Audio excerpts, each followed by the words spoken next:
As devoted Yellowstone fans, we have been following the show for the past 5 years. This means that we're not only watching the Yellowstone original show multiple times, but also the prequel series. In fact, we are obsessed with the prequel series as there is nothing more satisfying than watching the background in the family you know so well. We feel like we are friends with the Duttons at this point as we see their faces more than our own family. Why are we so mesmerized by these people though? Why their lives and struggles are so interesting to us? Why don't we admire them so much? In our opinion, the main reason is the fact that the Dutton family's story is the quintessential American dream that we have all been seeking after. Their story might not be the rags to riches per se, but it's truly an inspirational one that covers multiple generations, all with their own specific struggles. Today we are watching the Duttons in perhaps their most powerful state in the Yellowstone original series. To reach that point though, the family had to go through a lot, and we are here today to see how did the Duttons manage to be who they are today. Everything starts in 1883 with James Dutton deciding to move his family from Tennessee to the northern U.S. After the Civil War, James, with his wife Margaret, daughter Elsa, and son John Dutton Sr., started a very long and tragic journey that lasted for months. The journey witnessed many deaths, hardships and disappointments. But the worst hit the family in the very end, when Elsa has been the victim of a misunderstanding and got killed as a result of it. The tragedy was too big for family to handle. So even though their final destination wasn't initially designed as Montana, they decided to stop there, where their daughter's grave is. So we got the foundation of the Yellowstone Ranch in the Montana mountains. Later in Yellowstone, through flashback scenes, we saw that James got killed by a horse thief a few years later, leaving Margaret alone with her 2 boys. As illusion, Margaret decided to write to James' brother in Tennessee, calling him to come to Montana and take care of the ranch.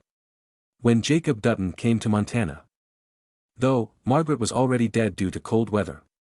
And this brought us to the beginning of our journey in 1923. The second prequel series took off 40 years later when John Dutton's senior room is a big man leaving the ranch alongside his uncle. His brother Spencer, however, was in Africa, living his life as a hunter. Suddenly, the Dutton family story got expanded through multiple continents, with many new names joining the family tree. John Dutton Sr. had a son named Jack, and he got married to a woman named Elizabeth. Spencer, on the other hand, falls in love with a British woman named Alexandra. While romance seemed like the main driving force that occupied the Dutton family in the era, there were other obstacles in front of the triumph of the Duttons as well, especially the seemingly never-ending drought. The vulture-like businessman who wants to transform the Dutton land into major factories and power-hungry fellow ranchers constantly ruin things for the Duttons, forcing them to start over and over again. Today, 100 years after 1923, we watch the Duttons in Yellowstone, led by their patriarch, John Dutton. In the show, John Dutton is portrayed as a shrewd businessman who is willing to do whatever it takes to protect his family's legacy and maintain their hold on the land. The Duttons also benefit from their connections to local politicians and law enforcement, as well as their ability to intimidate and manipulate their enemies. In other words, even though a century has passed, the Dutton struggle with the outsiders is far from being over, and yet still the family preserves its desire to overcome any obstacle and continue to thrive. In Montana, Dutton's modern business ventures are mainly focused on ranching and land ownership. The Yellowstone Ranch produces beef cattle, horses and hay, and John runs it as a traditional family operation. In addition to his ranching business, John has also invested in land development and real estate. These business ventures have made him a wealthy and powerful man in the area, and he is determined to maintain his hold on the land and protect his family's legacy. Throughout the series, he has been shown to use both legal and illegal means to ensure that his land remains under his control. He has a team of loyal employees who are willing to carry out his orders, and he has even gone as far as to intimidate and bribe officials to get what he wants. He even became the governor of Montana just for the sake of saving his ranch from falling down. Additionally, he hasn't hesitated to resort to violence, as seen in the many shootouts and confrontations that have occurred on the show.